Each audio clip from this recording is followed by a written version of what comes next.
আসো, এদিকে আসো। এই যে তোমার ভাই টাকা চুরি করে বাসা থেকে পালাচ্ছে। কি বলতেছো? আমার ভাই টাকা চুরি করে বাঁচাতে পারতেছে মানে? হ্যাঁ, আমি ঠিকই বলছি। তোমার কি মনে হয় আমি মিথ্যা কথা বলতেছি? শোনো, তোমার ভাই টাকা চুরি করে এই বাসা থেকে বের হয়ে যাচ্ছে, যেন আমরা ধরতে না পারি। ভাবি তুমি এখানে? তোমাকে তো বলছিলাম আমি আমার বন্ধুদের সাথে কক্সবাজার ট্যুরে যাচ্ছি। তাহলে আমি আসি, তোমরা ভালো থাকে, হ্যাঁ? আচ্ছা, ঠিক আছে। ওহো ভাবি, আমি না আমার ওয়ালেটটা রুমের মধ্যে রেখে আসছি, আমি একটু নিয়ে আসি, হ্যাঁ? লাগেজটা দেখো। আচ্ছা, ঠিক আছে, যাও। আচ্ছা ঠিক আছে।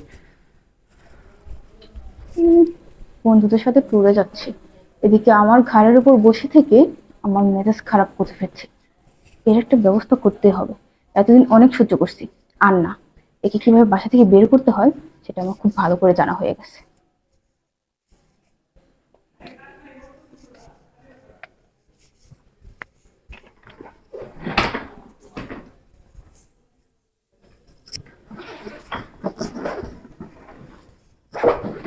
তুমি কি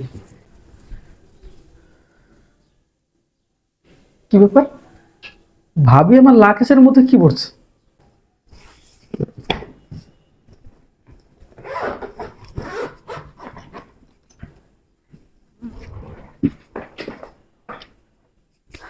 ব্যাস, আমার কাজ শেষ।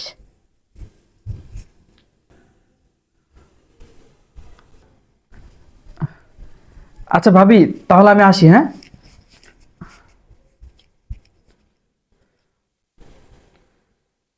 বুঝলাম না, ভাবি আমার লাকেজের মধ্যে কি বললো, দেখি তো।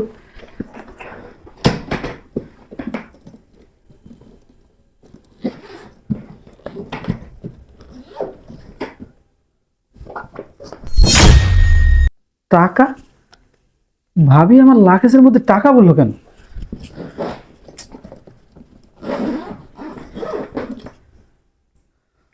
আমি এক কাজ করি, এই টাকাটা ভাবির ব্যাগে রেখে দিই।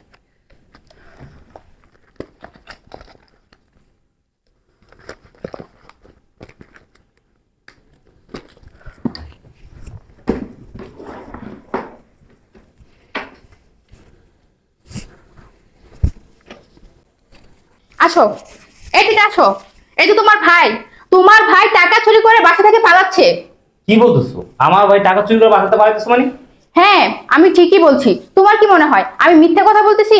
শোনো, তোমার ভাই টাকা চুরি করে এই বাসা থেকে বের হয়ে যাচ্ছে, যেন আমরা ধরতে না পারি। ভাবি তুমি এসব কি বলছো? আমি কেন আমার ভাইয়ের টাকা চুরি করে পালাবো?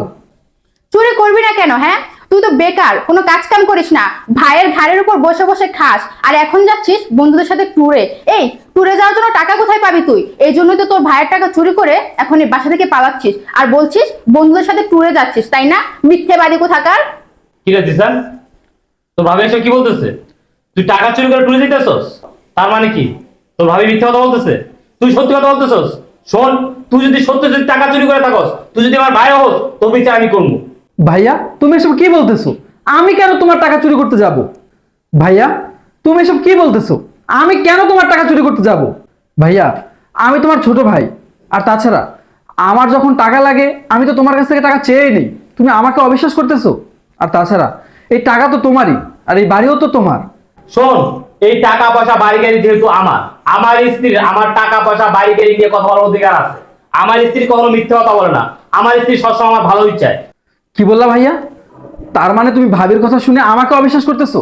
তুমি বিশ্বাস করে নিয়েছো যে আমি টাকাটা চুরি করেছি? ধুর রুবেল, তুমি এত ওর কথা শুনতেছো কেন? তোমাকে তো আমি বললাম টাকাটা ওই চুরি করেছে। আমার কথা তোমার বিশ্বাস না হলে তুমি ওর লাগেজটা চেক করো, তাহলে বের হয়ে যাবে আমি সত্যি বলছি নাকি তোমাকে মিথ্যে বলছি। আহা রুবেল, তুমি ওর এত কথা শুনছো কেন? তোমার লাগেজটা চেক করো, তাহলে টাকা বের হয়ে যাবে। কি বললাম ভাবি? এই লাকেজের ভিতরে টাকা? ভাইয়া তুমি বিশ্বাস করো, এই লাকেজের মধ্যে টাকা নাই। আর শুধু টাকা কেন, এই লাগেজটা একদম ফাঁকা, আমার জামা কাপড় কিচ্ছু নাই লাগেজের ভিতরে। দেখছো তোমার ভাই কত মিথ্যা কথা বলে? তুমি এখানে দাঁড়ায় আছো কেন? যাও গিয়ে লাগেজটা এখনই চেক করো। হ্যাঁ, আমি লাগেজটা চেক করবো। জি স্যার, যদি সত্যি সত্যি এই লাগেজের মধ্যে টাকা থাকে, তাহলে আমি ভুলে যাবো তুই আমার ভাই। আমি ভাই হয়ে তোর পুলিশে দেবো, তুই আমি জেলের ভাত খাওয়াবো। কি বললা ভাইয়া? এই লাকেজের ভিতরে টাকা থাকলে তুমি আমাকে জেলের ভাত খাওয়াবে? আচ্ছা ভাইয়া তুমি আমাকে বলো তো, তুমি টাকাটা যার কাছে পাবে তাকেই তো জেলের ভাত খাওয়াবে, তাই না? হ্যাঁ, টাকা আমি যার কাছে পাবো তার আমি জেলের ভাত খাওয়াবো। আমার টাকা চুরি করে কেউ পাবে না। ঠিক আছে ভাইয়া, তোমার লাকেজ চেক করার কোনো দরকার নাই। আমি লাকেজ চেক করে তোমাকে দেখাচ্ছি আমি কি সত্যি কথা বলতেছি নাকি মিথ্যে কথা বলতেছি।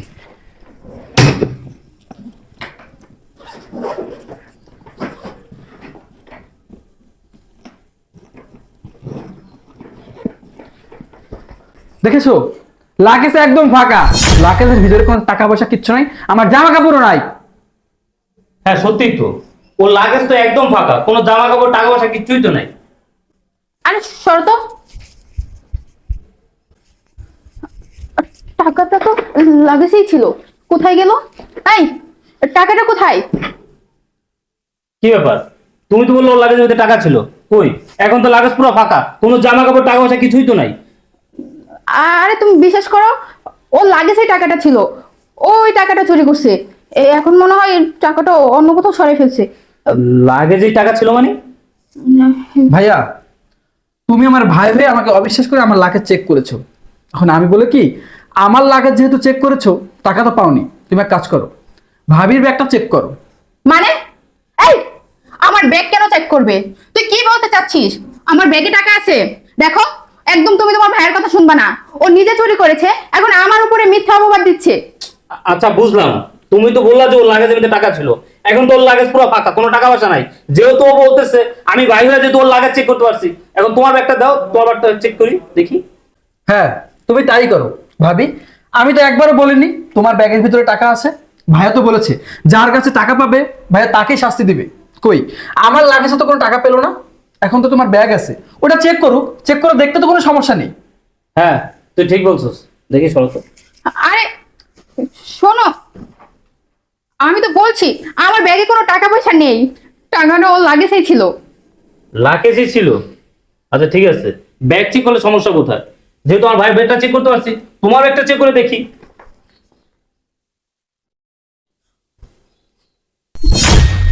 আরে এই টাকা আমার ব্যাগে কিভাবে আসলো? এইখান তো দেখছি 2 লাখ টাকা। এত টাকা তোমার ব্যাগে? তুমি তো বললো আমার ভাই নাকি টাকা চুরি করে ট্যুরে যেতে আসছে, কই ওর লাগেজ তো ফাঁকা ছিল, তোমার ব্যাগে 2 লাখ টাকা কোথেকে আসলো? আরে আমি তো এই টাকাগুলো লা এই কি বলে, তুমি বুঝলাম না বুঝছো, এই টাকাগুলো লাগে কি বলতে চাচ্ছ? ভাইয়া, ভাবি কিছু বলতে পারবে না, আমি তোমাকে বলছি। আমি যখন ট্যুরে যাব, ভাবি এখানে বসা ছিল, আমি ভাবিকে বলতে আসছি যে আমি ট্যুরে যাচ্ছি। তখনই আমার মনে পড়লো যে আমি আমার ওয়ালেটটা আমার রুমে রেখে আসছি। আমি যখন আমার ওয়ালেট আনতে যাই, তখন দেখি ভাবি আমার লাগেজের মধ্যেই 2 লাখ টাকা রাখতেছে। কেন রাখতেছে সেটা আমি জানি না। তারপর আমি এখানে এসে আমার লাগেজ থেকে টাকাটা বের করে ভাবির ব্যাগে রেখেছি। আর এখন ভাবি আমার ব্যাগে টাকাটা কেন রেখেছিল সেটা তো আমার কাছে ক্লিয়ার। ভাবি চায় না আমি এই বাড়িতে থাকি, ভাবি আমাকে সহ্য করতে পারে না, আমাকে অপছন্দ করে। ভাবি আমাকে এই বাসা থেকে বের করার জন্য এই মিথ্যে প্ল্যানটা করেছে, আমাকে মিথ্যে চোরের অপবাদ দিতে চেয়েছে। হ্যাঁ, আমি এই টাকাটা লাগেজেই রাখছি, কারণ আমি চাই না তোমার ভাই আমাদের বাড়িতে থাকুক, আমাদের ঘাড়ের উপরে বসে বসে খাক। কতদিন? হ্যাঁ, এভাবে আর কতদিন চলবে? তোমার এই বেকার ভাইকে আমার আর সহ্য হয় না, দিন রাত 24 ঘন্টা চোখের সামনে ঘুরঘুর করে। একে দেখলে না আমার মেজাজ খারাপ হয়ে যায়। তোমার বাবা মা তো মরছে, সাথে এই আপদটাকে আমাদের ঘাড়ের উপর চাপাই দিয়ে গেছে। এরা তো মরছে, কিন্তু একে সাথে করে নিয়ে যেতে পারলো না, তোমার উপরে বোঝা বানায় রেখে গেছে।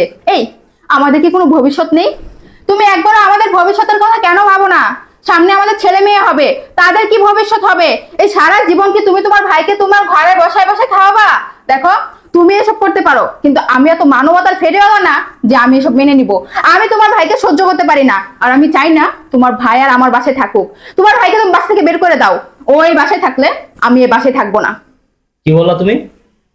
ও এই বাড়িতে থাকবে, তুমি এখানে থাকবা না? থাকার দরকার নেই, তোমার এই বাড়িতে থাকার দরকার নাই। ওকে, ও আমার ভাই, আমার মায়ের পেটের ভাই, রক্তের ভাই। আমার ভাই আমার বাড়িতে থাকতে পারবো না, তুমি থাকবা? হ্যাঁ, আমার ভাই আমার বাড়িতে থাকবো, আমারটা খাইবো, আমারটা পাবো, তোমার সমস্যা কি? হ্যাঁ, তোমার সমস্যা কি? আমরা যখন ছোট, আমাদের বাবা মা মারা গেছে, তখন আমার বাবা মা আমার হাতে ওর তুলে দিয়ে গেছে যে ভাইটাকে লালন পালন করিস, বড় করিস, মানুষ হতো মানুষ করিস। আমি সেই দায়িত্বটা পালন করতেছি। আমার ভাইকে আমি খাওয়াইতেছি, পড়াচ্ছি, লালন পালন করতেছি। তোমার সমস্যা কি? আর কি বললা? আমাদের ছেলে মেয়ে হবে, ভবিষ্যৎ আছে, ওইটা নিয়ে তোমার চিন্তা করতে হবে না। ওইটা নিয়ে আমি ভালো করে চিন্তা করতেছি।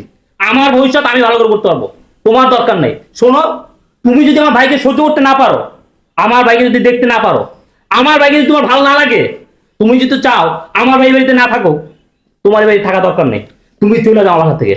তোমার সাথে আমি সংসার করবো না। আমার ভাইয়ের জন্য আমি তোমাকে ডিভোর্স দিতে পারবো। মানে কি বলছো তুমি? তুমি তোমার ভাইয়ের জন্য আমাকে ডিভোর্স দিবা? অবশ্যই দিব। এই তুমি কি করে ভাবলা? হ্যাঁ, আমি তোমার কথা শুনে আমার ভাইকে আমি বাড়ি থেকে বের করে দেবো? হ্যাঁ, মিথ্যা অপবাদ দিচ্ছে আমার ভাইকে। 2 লাখ টাকা চুরি করে আমার ভাই আমার বাড়িতে বাইরে যেতেছে। হ্যাঁ, এখন কি হলো? এখন কি হলো? তুমি আমার ভাইকে বাড়ি থেকে বের করার জন্য মিথ্যা অপবাদ দিচ্ছ। আমার ভাইয়ের লাগে যে 2 লাখ টাকা রাখছো, বাকি আমার ভাই দেখতে পাচ্ছে। নয়তো তো আজকে আমার ভাই আমার চোখে কানা হয়ে যেত, আমি আমার ভাইকে ভুলবে যে এই বাড়ি থেকে বের করে দিতাম। দেখো, তোমার সাথে আমি আর কোনো কথা বলতে চাই না। ভাইয়া থাক, ভাবি যেহেতু চায় না আমি এই বাসায় থাকি, আমি এই বাসায় থাকবো না, আমি এই বাসা থেকে চলে যাচ্ছি। এই, তুই কই যাবি? তুই আমার ভাই, তুই কোথাও যাবি না। যদি এই বাড়িতে তুই থাকলে কারো সমস্যা হয়, সে চলে যাবে। এই, তোমাকে আমি বলে দিচ্ছি, আমার ভাই এখন থেকে সব সময় সারা জীবন আমার বাড়ি থাকবে। তোমার যদি আমার বাড়ি থাকতে মন চায় থাকো, বের হয়ে যাও, আমি তোমাকে আটকাবো না। দেখো রুবেল, তুমি আমাকে বাড়ি থেকে বের করে দিও না। আমি মানছি আমি ভুল করে ফেলছি, আমি আর এরকম ভুল কখনোই করব না। তুমি যদি এখন আমাকে বাসা থেকে বের করে দাও, আমি কোথায় যাব বলো? আমার তো যাওয়ার মতো কোনো জায়গা নেই। আমি যদি আমার বাবা মার কাছে যাই, তারা আমার সাথে আরো খারাপ ব্যবহার করবে। দেখো রুবেল, তুমি আমাকে এবারের মতো মাফ করে দাও। আমি কথা দিচ্ছি, আমি আর তোমার ভাইয়ের সাথে কখনোই খারাপ ব্যবহার করব না। ও যেমন তোমার ভাই, আজকে থেকে ও আমারও ছোট ভাই হয়ে এ বাসায় থাকবে। বিশ্বাস করো, আমাকে আরেকটা বার সুযোগ দাও। আমি তোমার কাছে মাফ চাচ্ছি, একটা বার সুযোগ দাও।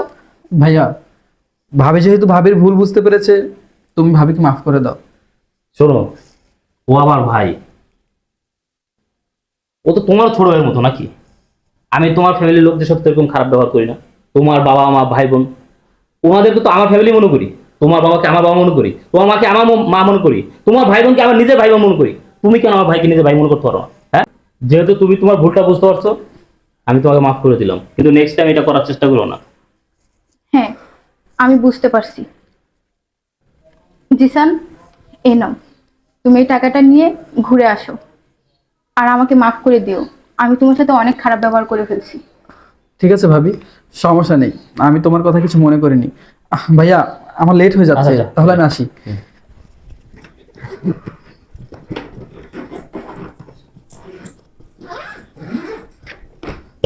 ভাবি আসি।